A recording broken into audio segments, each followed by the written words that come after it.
Okay, you lucky people out there, it's time for another Midnight Skeptic show. And here is the play-in music.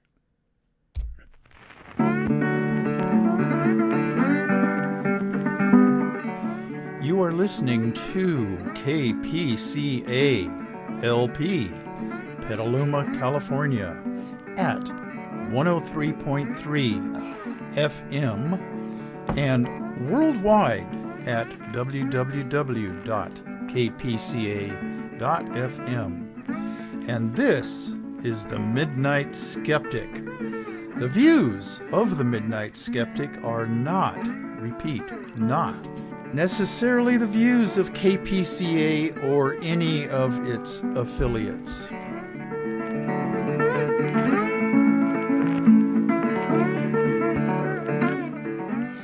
Okay, this is the Midnight Skeptic Show number 129 on YouTube. It goes on before I got on YouTube, about 2.5 years worth of the Midnight Skeptic down at KPCA FM radio studios, 103.3 FM. Okay, this will be broadcast on the 16th of July at the usual time, 9 p.m., midnight back on the East Coast. And I'm recording this on Thursday, July 13th. And, oh, I am woke, I am woke, I am woke, woke, woke.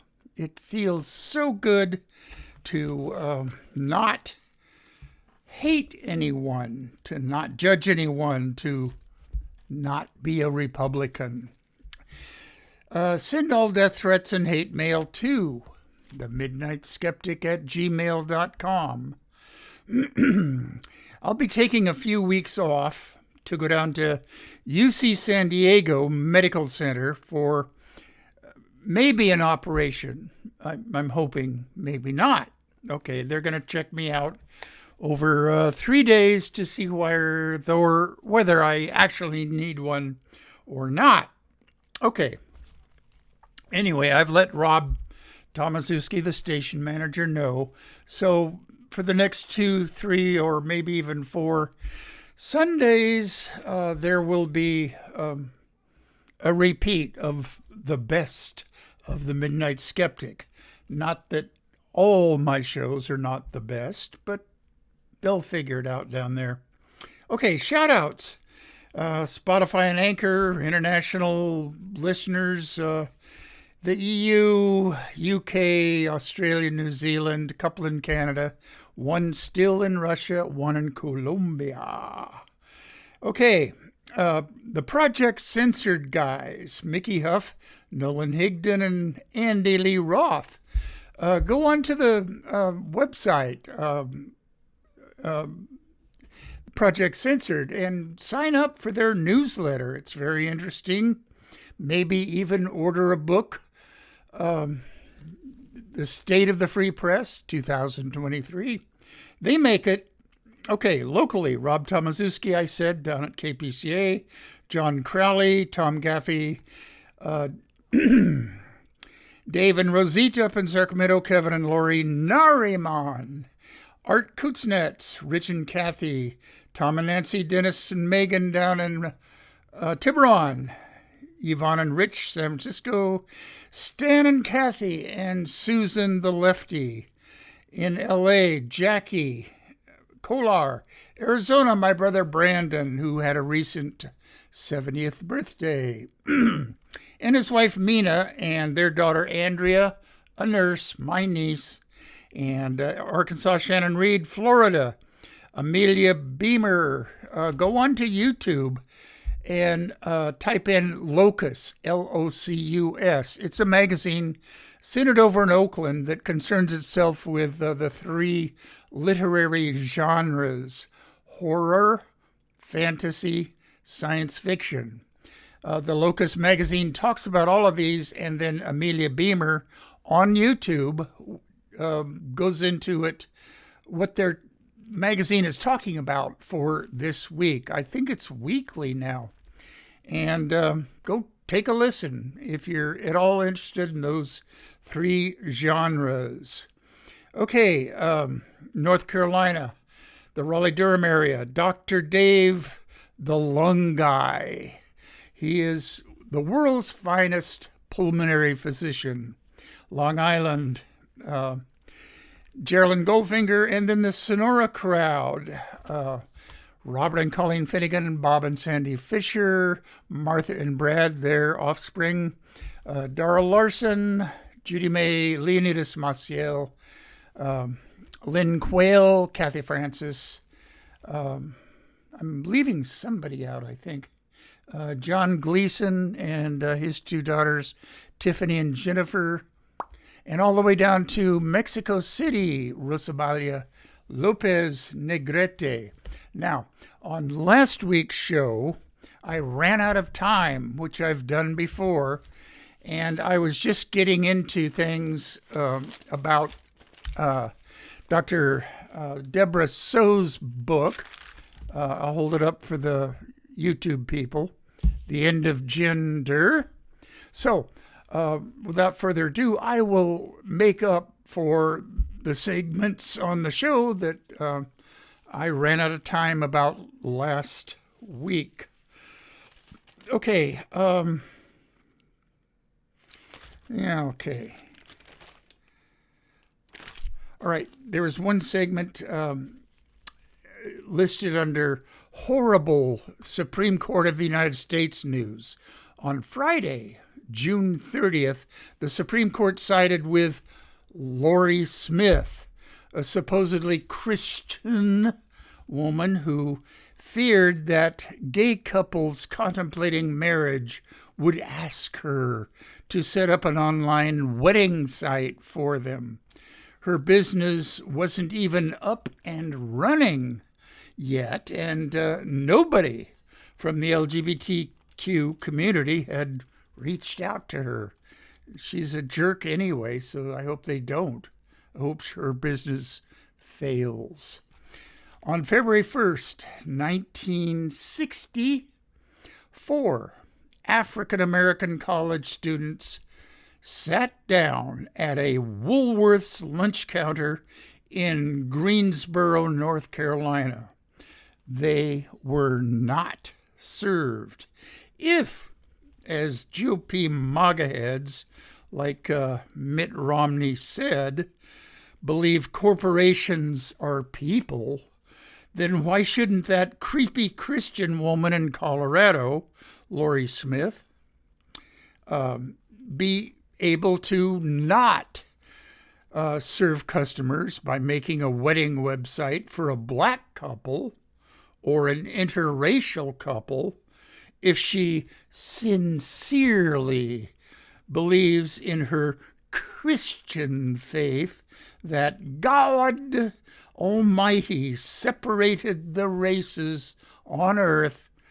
This was the religious argument used by the state of Virginia in the case, Supreme Court case, Loving versus Virginia, in June of 1967.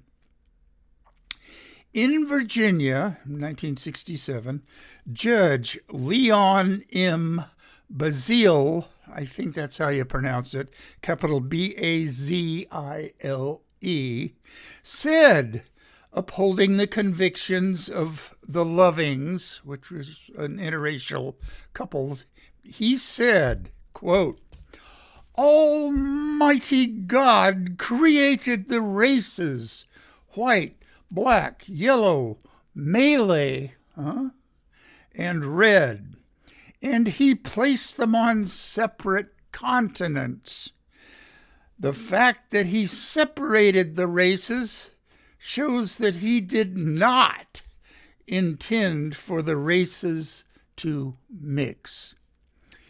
Throughout the Loving case, religion appeared both overtly and subtly to endorse or lend credibility to the arguments against racial mixing. This use of religion is unsurprising given that supporters of slavery, white supremacy, and segregation have, for many decades, turned to religion to justify their ideologies.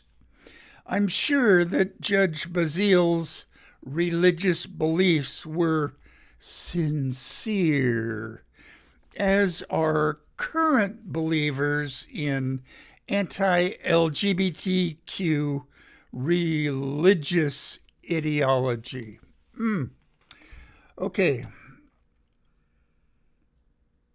this is what Lori Smith said at one point in the hearing. She will not produce content that, quote, contradicts biblical truth. And her lawyers were from the ADF, meaning Alliance Defending Freedom, which is a racist right-wing law firm that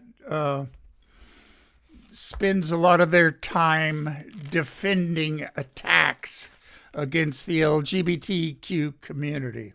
Okay. All right. Now, I've got to get back to Dr. Debra Soh's book in just a moment. There were two other segments that I didn't talk about last week because I ran out of time. Okay. Bad news, cruel news. In other words, it's from Republicans. I already need another sip. This is orange juice.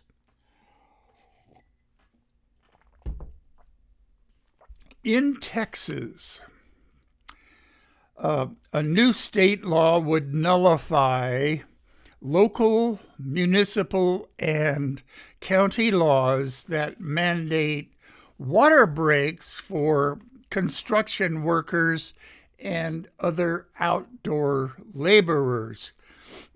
Texas Senate Bill 2127 is the guilty bill. It was introduced by Republicans, of course. State Representative Dustin Burrows, who's a Republican, of course, who authored the bill against water breaks, said the progressive municipalities that have these regulations are, quote, onerous and burdensome, unquote, and the local laws hamstring businesses and stunt economic growth. Well, doesn't dead workers stunt economic growth?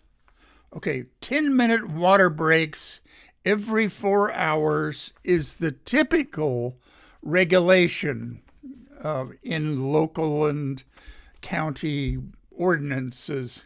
Okay, Texas ranks first among the states for the highest number of employee heat-related deaths. 3 to 7 construction workers die each week, most from the heat.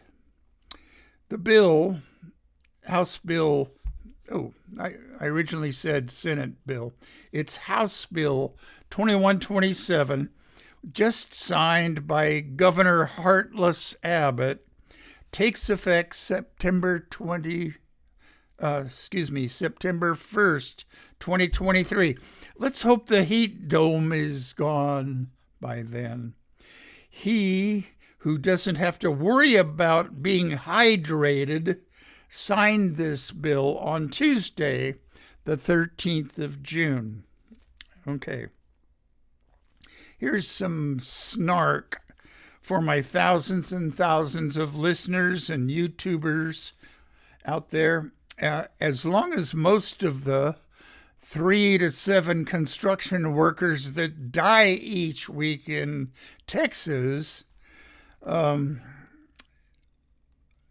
as long as the 3 to 7 construction workers are Mexicans or immigrants or black, then legislatures in Texas won't pass any safety bills. That's my snarky comment on Texas. Okay. Good news.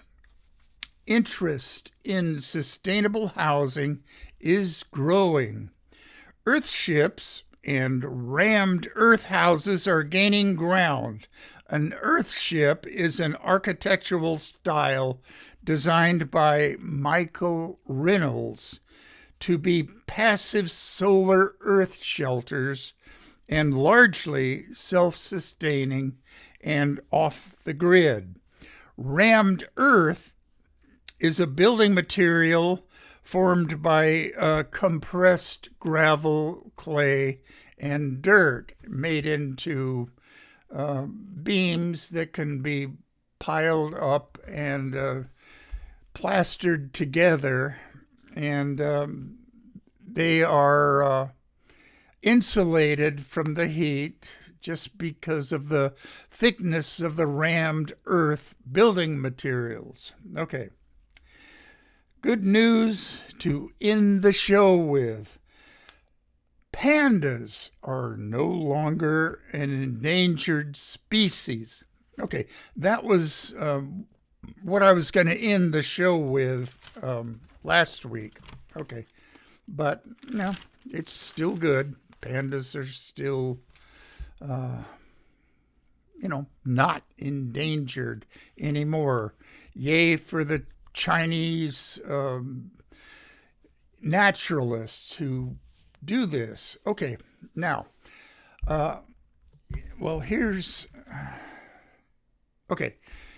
this was for last week's show, and I have the book, and I'm going to read just a little bit out of it.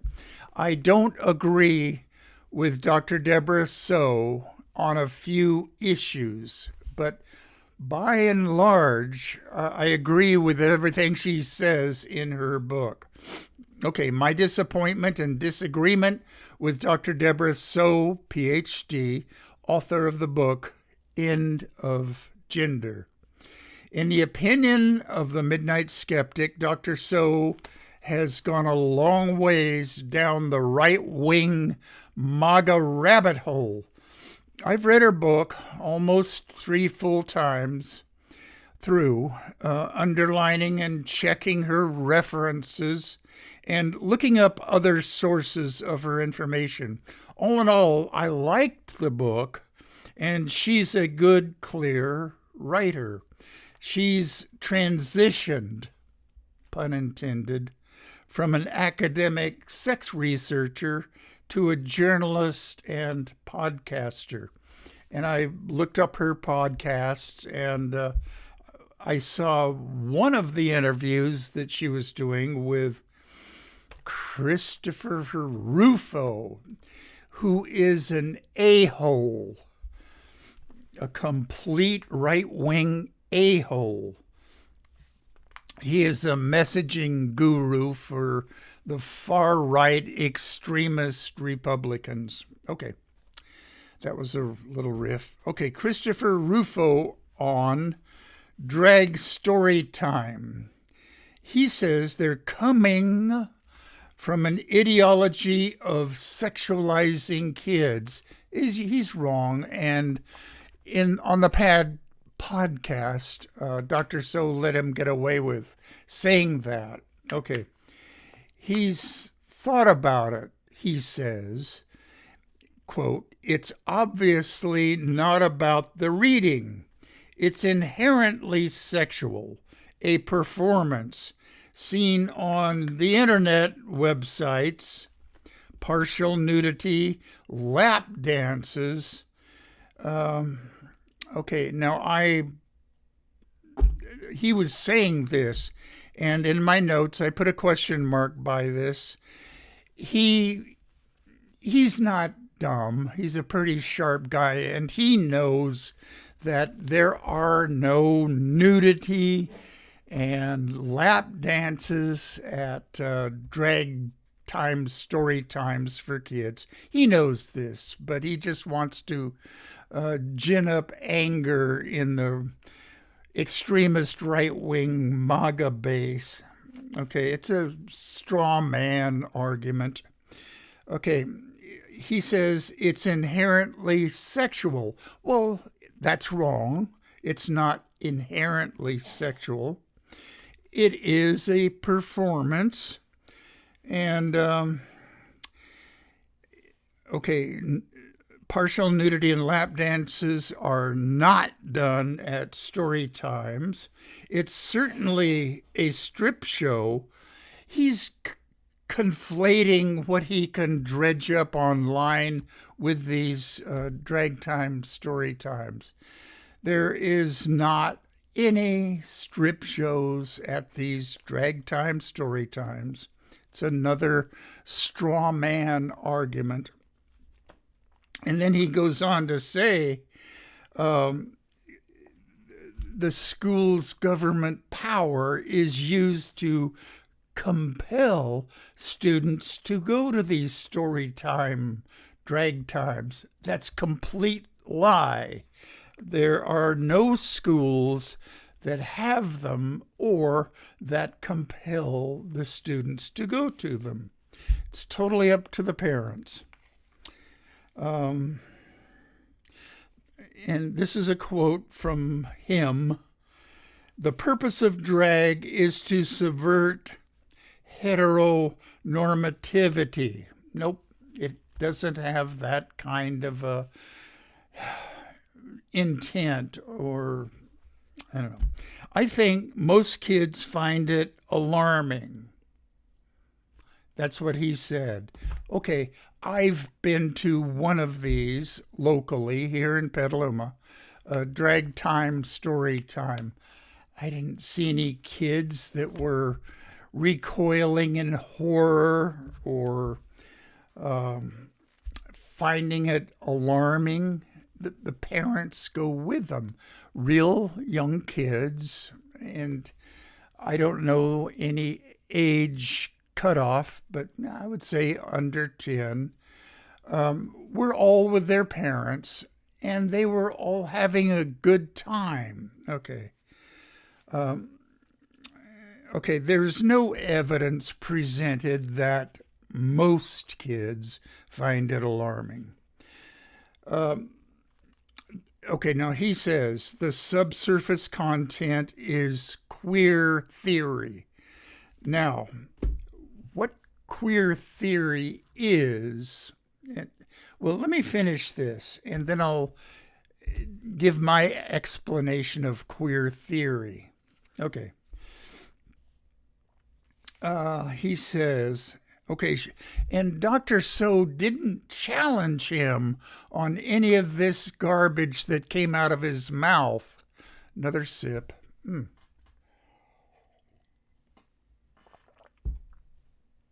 I would just love to get on a debate stage with Christopher Rufo.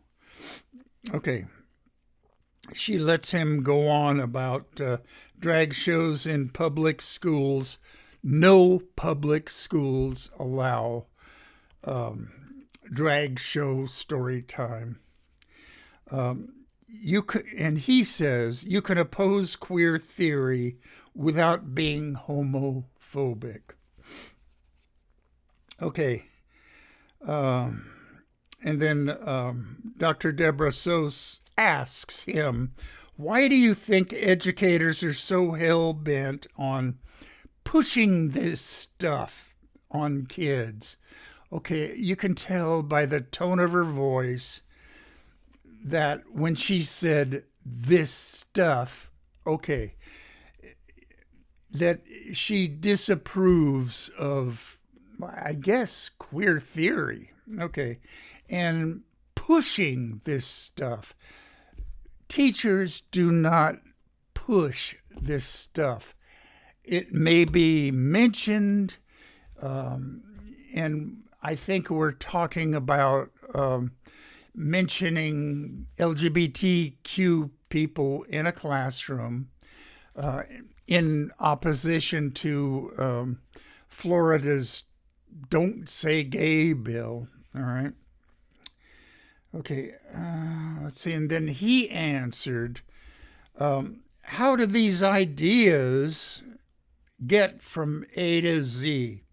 Queer theory and gender theory, whatever, ideologies emerged in the 1980s and 1990s, full force in academia. Teachers emerged from academia with that. Okay, what is the that he's referring to? As their primary framework for understanding of the world.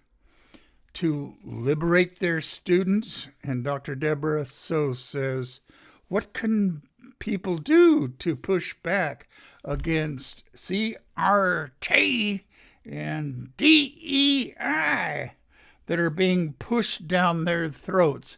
They're not being pushed down their throats. That's just a good way to run things with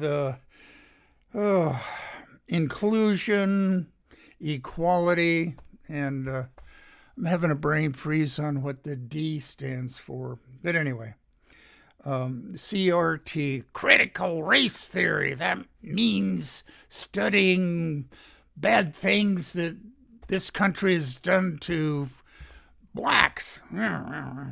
Okay. And then she says, how do you get gender craziness out of our schools? Okay. And I'm very disappointed in Dr. Debra Soh in her podcast with Christopher Rufo. Okay. All right.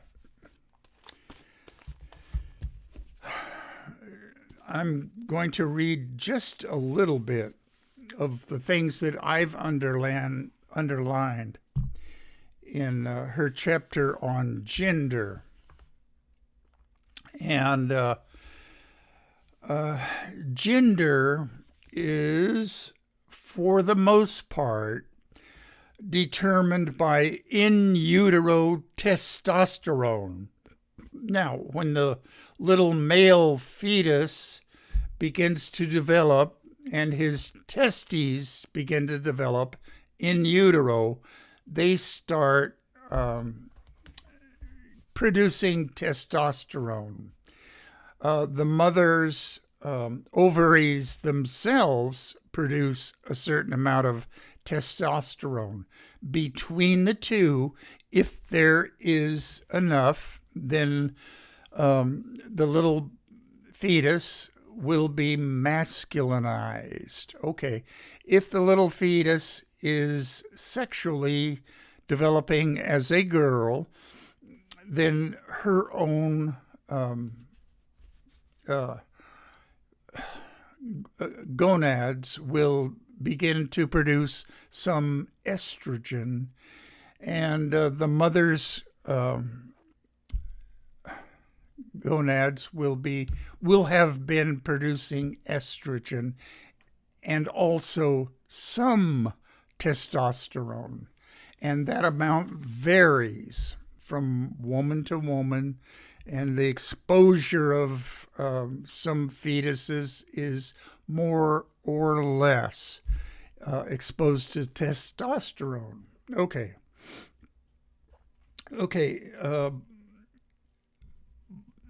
This is from the book. Okay.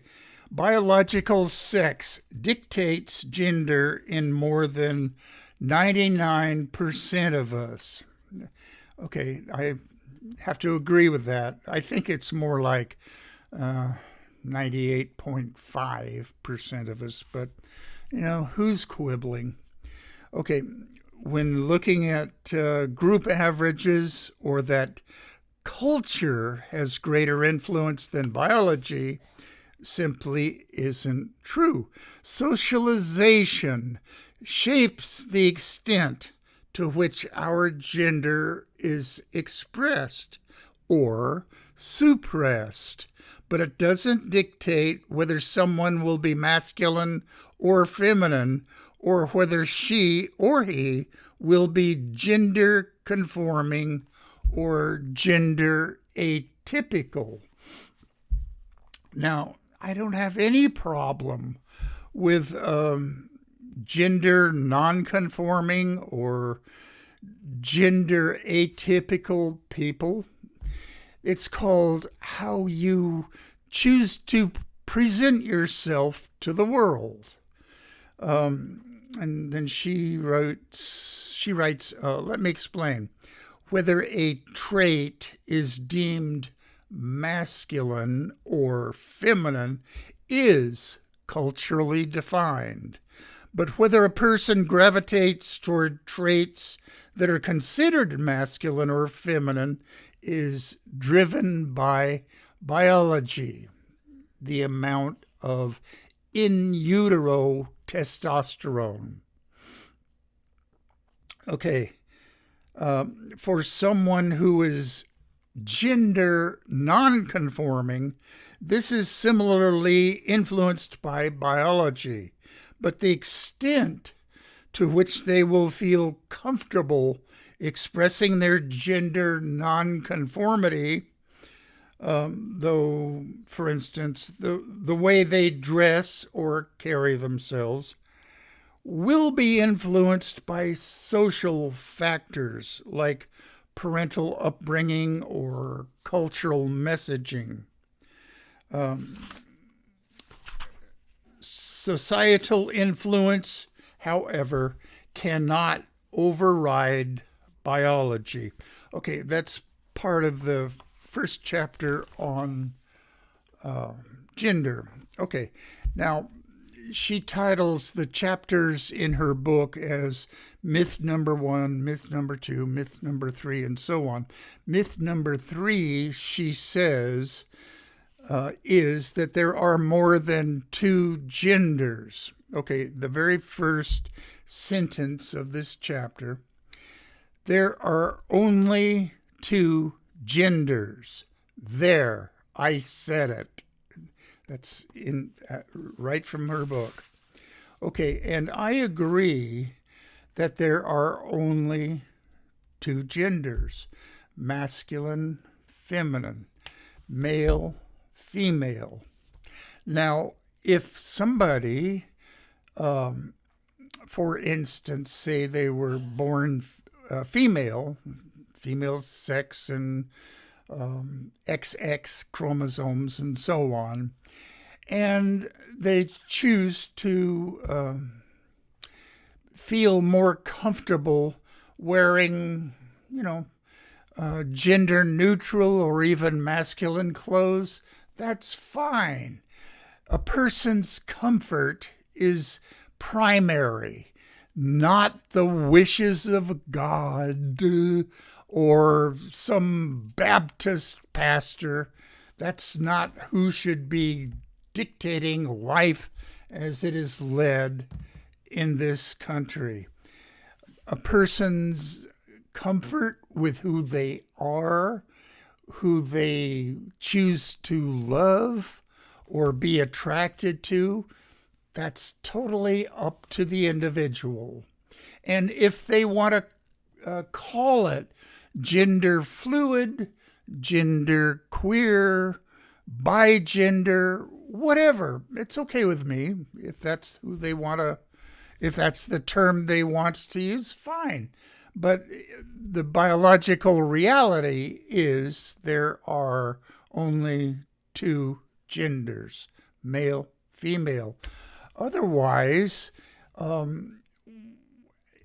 being transgender loses its meaning. Okay, a little boy, born a boy, entering his later years, grammar school years, feels gender dysphoria and wants to let his hair grow, wear a dress, that's fine. And it's, transitioning socially or otherwise from a boy to a girl posits that there are 2 genders, which there are. Okay.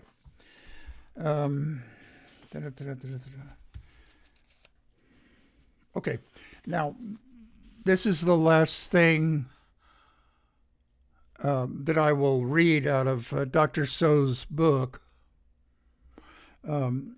Everyone, to some extent, is a combination of male and female traits.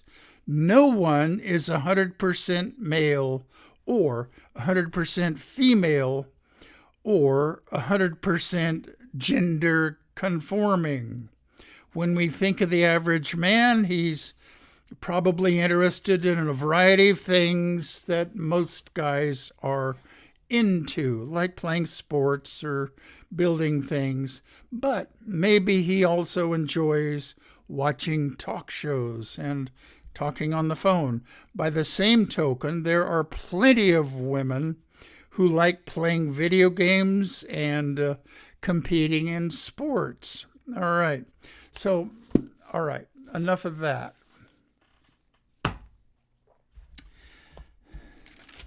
Now, let me go back to my notes for this week's show.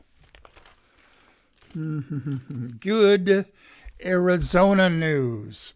Arizona's Attorney General Chris Mays says, quote, if any Arizonan believes that they have been the victim of discrimination on the basis of race, color, religion, sex, including sexual orientation and gender identity, national origin, or ancestry in a place of public accommodation, they should file a complaint with my office. I will continue to enforce Arizona's public accommodation law to its fullest extent.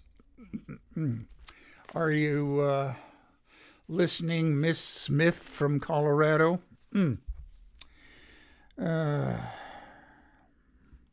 Okay.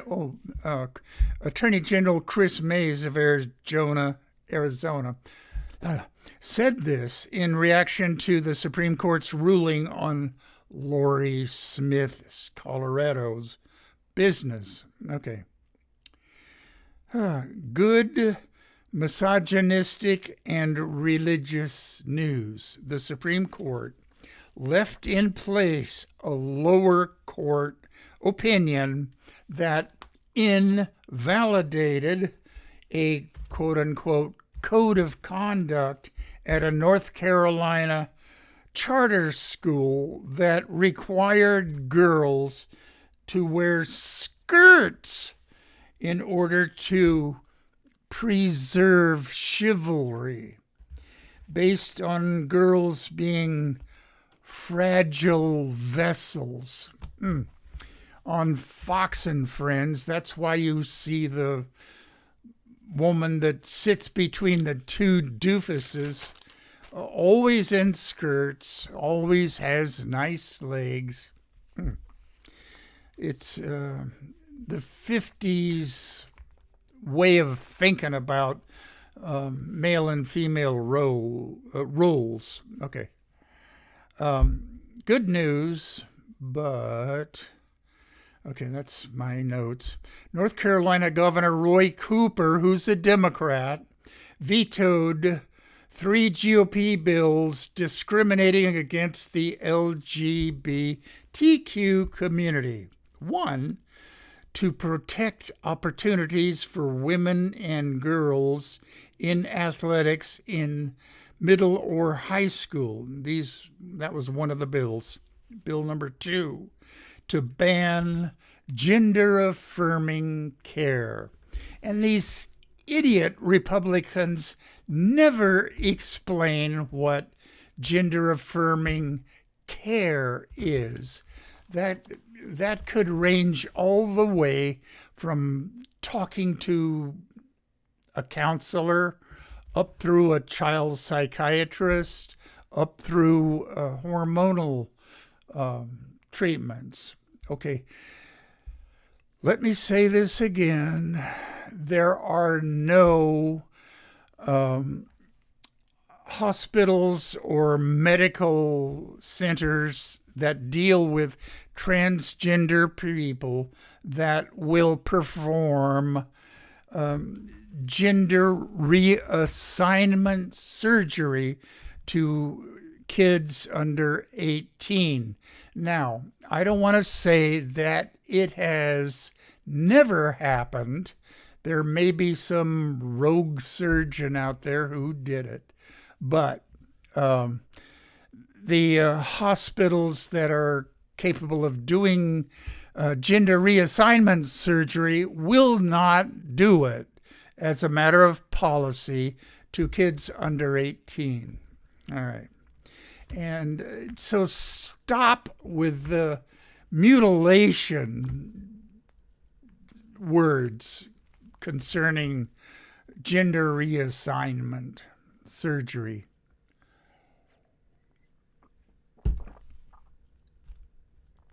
Okay, number 3. Bill number 3 that Roy Cooper vetoed is a parental rights bill, i.e., North Carolina's version of Florida's Don't Say Gay bill.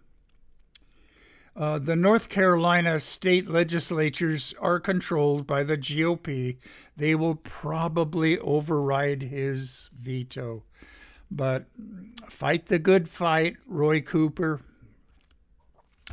Someday, soon, I hope, we will vote out all Republican GOP MAGA heads. Okay, new topic. Good news. Ohio voters will probably get the opportunity to vote on abortion rights on the 2023 November general election. More than 700,000 signatures were submitted to the Ohio Secretary of State, Frank LaRose. Okay, the bad news is he is a Republican, and therefore he can't be trusted to accept all these signatures. He probably will go over them. Well, no, that requires too much work. He'll just throw out every other one and then probably say that they didn't get enough signatures. Cheating is in the DNA of the current Republican Party. Okay. Mail-in ballots and early voting began in Ohio on Tuesday, the 11th of this month, to vote on issue number 1, which is, if passed, it would raise the threshold to 60% rather than a simple majority of yes votes on initiatives to get on the ballot. The purpose of it, which Republicans admit to, is to thwart citizen-led initiatives. Again, Republican cheating if they don't see things going their way. It's kind of like Christians who will use lying and trickery and skullduggery to convince women to go to their crisis pregnancy centers, thinking that they will get medical treatment. Well, it's to convince them to not get any kind of an abortion, and 2, to bring their souls to Jesus. All right. Whew. Bad news from Oklahoma's so-called education. Oklahoma State Schools Superintendent Ryan Walters tied himself in knots trying to answer questions at the Norman Central Library concerning the Tulsa race massacre and CRT, which he doesn't want taught in Oklahoma schools. He said, quote, setting up a straw man argument, quote, I would never tell a kid that because of your skin color or your gender, you are less of a person or are inherently racist. No schools or teachers say that. It's a total straw man argument. And I did a segment, I guess about a year ago now, on the Tulsa race riots. And he is bending over backwards, this Ryan Walters, and he's a right-wing MAGA head. He's saying that individual people should be judged on whether they took part in the, disturbance in Tulsa, but leave the skin color out of it. It's totally a straw man argument. The white mob was looking for black people in Tulsa. That's just a fact. All right. Okay. Okay, bad news. Local bad news. Okay.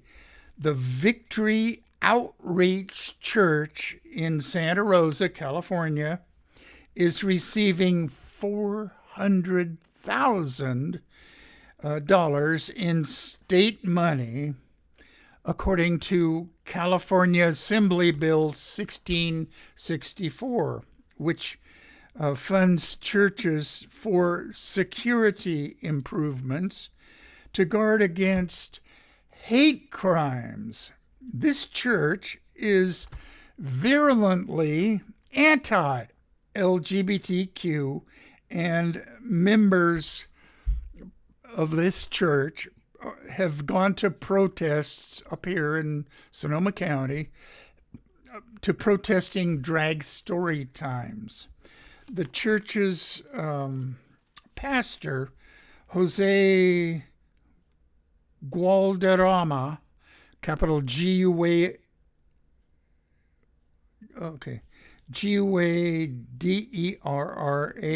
Guadarrama, said in a sermon, there is a group of people that are coming in and teaching our little ones some weird, demonic, evil stuff. It's demonic, and they're zeroing in on the little ones. I think it would be great if we all show up to the drag time, story time protests. So this church, they don't need to be defended against hate crimes. They are the hate crime. Okay. Whew, another sip.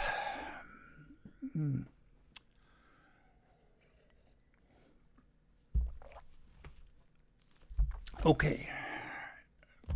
Don't say I never did any favors to the Republican Party. Here's some free advice for the GOP candidates running for the Republican nomination in the 2024 election.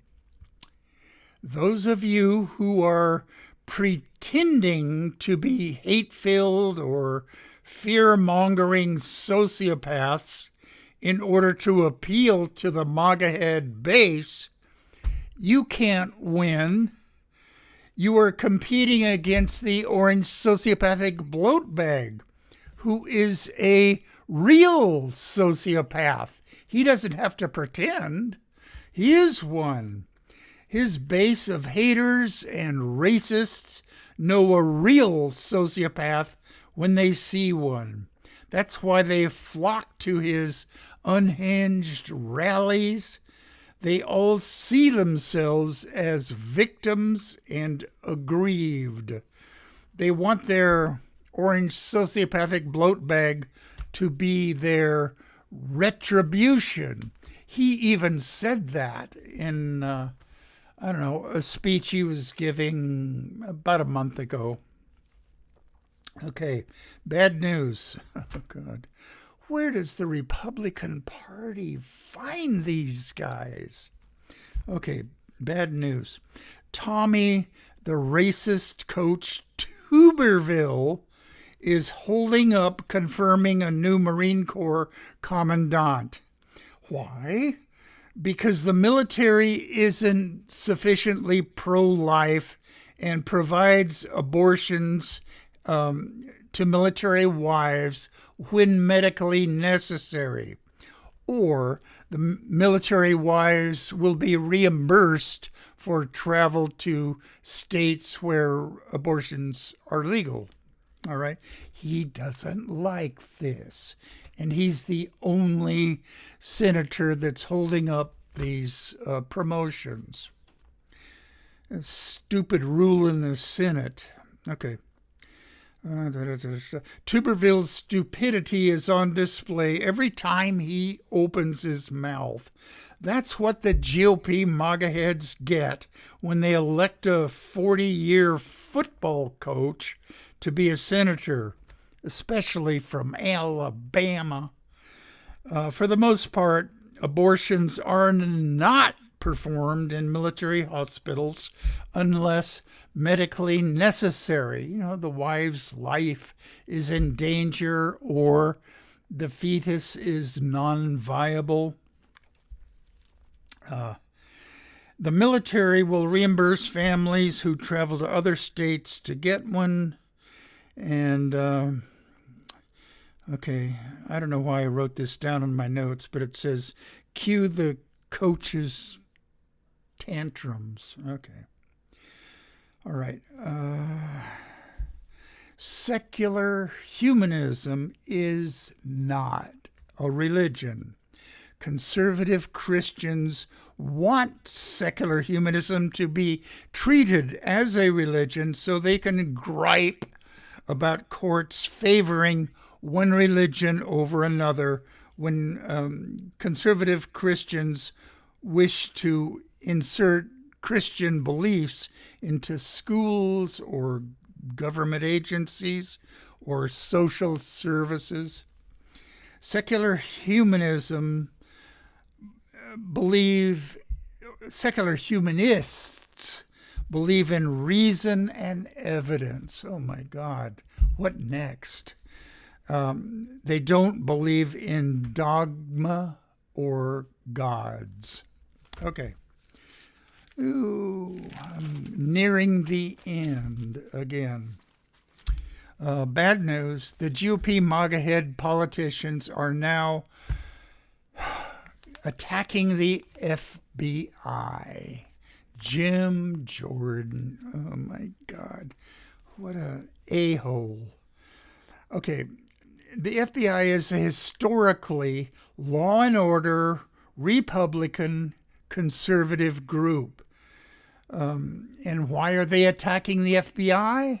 Because of their investigating the orange sociopathic bloat bag, the GOP's new God King. Okay, this is what I'm going to end the show on. Okay, we're coming up on an anniversary on this coming Sunday, the 16th of July. It will be the 5-year anniversary, July 16th, 2018. The orange sociopathic bloat bag arrived in Helsinki, Finland for a meeting with Russia's dictator, Vladimir Putin. After their private tete-a-tete with only translators present, not note takers, so we don't know exactly what was said. Okay, the orange sociopathic bloat bag, standing next to Vlad the Puppet Master, was asked by a reporter if he believed the U.S. intelligence agencies that found that there was interference by Russia in the 2016 election.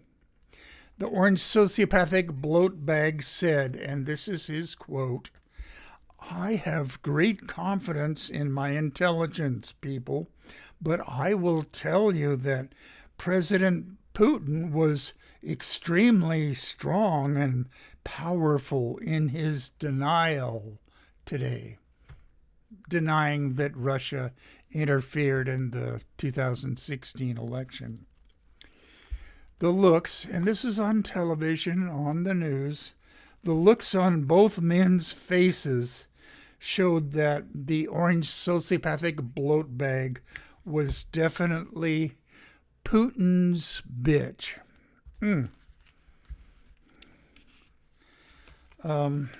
Okay, that's it. And I'm on time.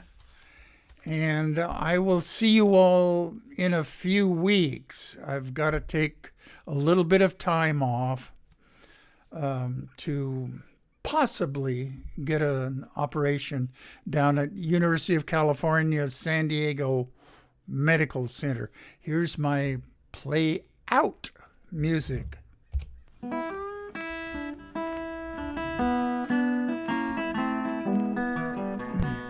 You have been listening to The Midnight Skeptic on KPCA LP, Petaluma, California.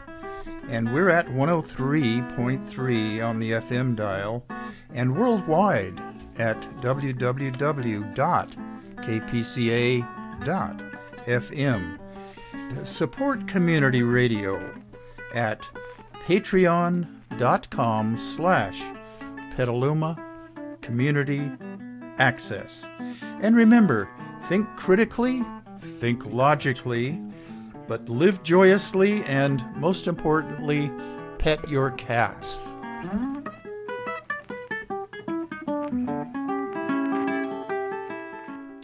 Oh yeah, there's going to be a lot of cat petting over the next 2 or 3 weeks, and I hope to see you sometime in early August, or be talking to you in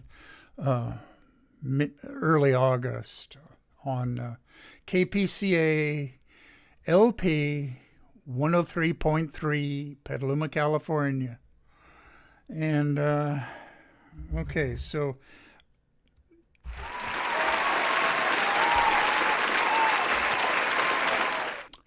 I think I deserve that round of applause for these many, many years of trying to get rid of the GOP MAGA-head Republicans in this country.